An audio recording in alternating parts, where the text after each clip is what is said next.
Hi, it's Doug Walper here. I'd like to talk more about security.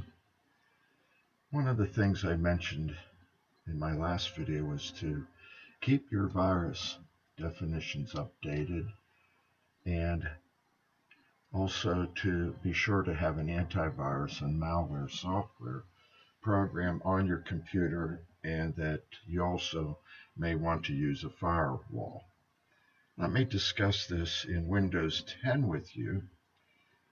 It's important to know that if we go to the settings of our Windows 10 computer, and you can do this on a Mac or Linux computers as well, but we're studying Windows 10. I'm going to open the settings, and here in the settings you'll see that there is a section for security. So I'm going to click that, and I want you to notice first of all that Windows comes with Windows Defender. So if you have a Windows 10 computer, you already have security on your computer, and you also have by default running a firewall, and you can turn the firewall off if you would like. Also, in here we have the way to update our system when we want to, and as you can see, I have updates that are available for my computer. Later we'll talk about backing up in another video. Now, also, I would like to mention it's important to understand that, again, back here in the security settings and my Windows Defender, if I click that, you can see that my antivirus definitions are up to date, but whenever I open my Defender Security Center, you can see I have no action needed for any of these, and I didn't do anything prior to making this video today.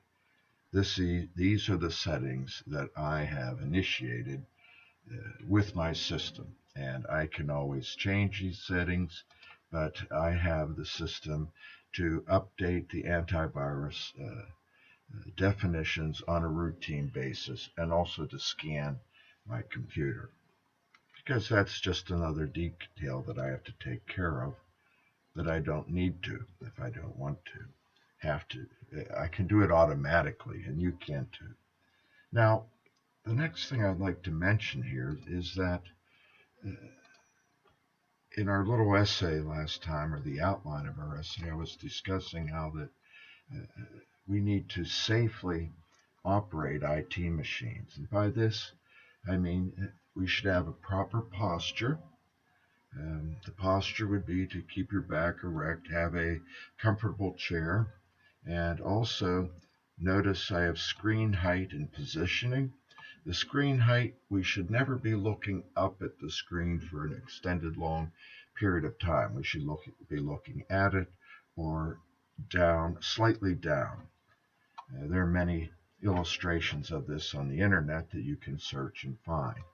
Also, are you using a pointing device or a mouse? If you are, I happen to be using a touchpad and a pointing device, but it's important to note this about using a mouse or a pointing device. Your wrist to your elbow should be supported on your computer table or where you're operating it, especially if you're doing this daily or for hours at a time. The next thing I want to mention is that you should stand and stretch. Stand and stretch every 21 minutes at the most, because when we stretch, our bodies send our biochemical stuff into our joints, into our muscles, and it helps protect us from repetitive stress injury, RSI. Also, the practice an eye positioning exercise. When you stand up, have your eyes focus in a corner of the room, and make sure you move your eyes around to exercise them and so forth. Also, in terms of safely operating IT machines, cover the device on which you might be entering a PIN, your personal identification number. Protect your PINs. Also, at filling stations, I check where I put in my credit card or debit card to make sure that there isn't a swiper or a scanner that could steal my identity or my card information. These are basic procedures for safety. And also now security, I just mentioned about the fact that Windows 10 ships with our systems. And here I also want to mention, use one and only one antivirus software program. Otherwise, they compete against each other and it's self-defeating. And it's our responsibility to study and know the various settings. And we can all search on the internet or within the program itself for help. Notice I'm using Notepad here, and there is a help system even for this simple Notepad program. Next, I want to mention privacy settings. It's our responsibility to know how to turn these on. In many apps and other programs, tracking is turned on automatically, and you either have to approve it or turn it off. Know how to do that. And also, I'd like to mention that with respect to our iPhones or Droids, for example, a security feature here for protecting the device itself, I have a little box that it goes into, and you can see, perhaps if you look closely, that it's cracked in different places. I've dropped the phone, but that's my responsibility. Also, your tablets. Make sure that you understand the safety and security for your other devices as well. Next, I want to say with respect to security, if tracking is turned on by default, many of our devices, we might also assume that we're being watched. There are various screen capture programs. Many organizations use a screen capture program, not that somebody's sitting there watching what is captured, but they could go back and look what screen was captured. They want to make sure that their employees are doing work on work-related things. Also, with respect to that, with bring our own devices today, we might also assume that we're being watched.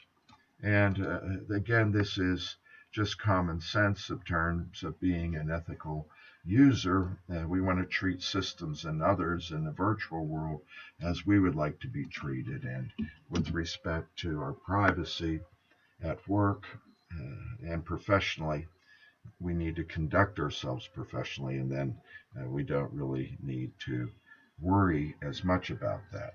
But it's important to think about these things when we're using information technology systems, especially the fact that they're changing dramatically every year and a half, at least every 12 to 18 months. Moore's Law is not yet over.